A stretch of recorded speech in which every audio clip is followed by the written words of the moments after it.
What's the name of the chapter? Hate sin, especially wrong. Here's the verse. Let love be genuine, abhor what is evil, hold fast to what is good. Romans 12:9.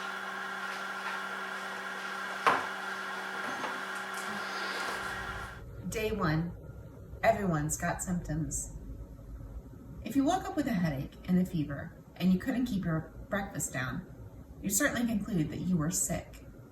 Those symptoms are unmistakable signs that you have an unwanted stomach bug or virus. Symptoms can tell us a lot about what's going on inside us. When it comes to sin, there are symptoms too.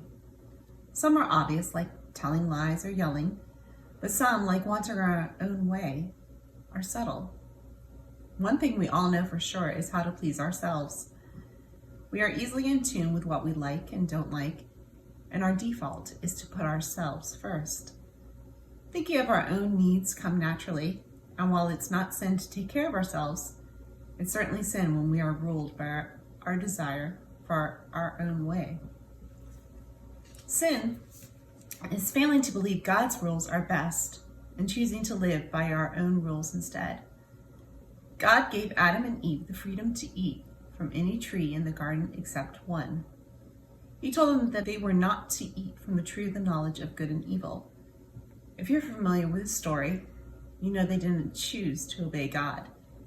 They chose their own way, and ever since then, people have made the same choice to rule themselves rather than be ruled by God. Some of the symptoms of our sinfulness are visible, but the actual weight of our sin can be hard to see from the outside.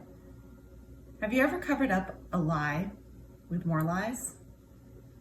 Have you ever talked badly about someone behind their back but pretend to be friendly in person?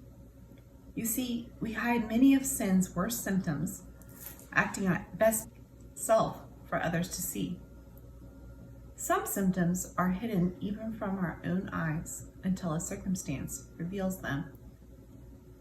In the same way, a cough is but an outward sign that something is not well inside. Our outward symptom of sin are a sign of something deeper.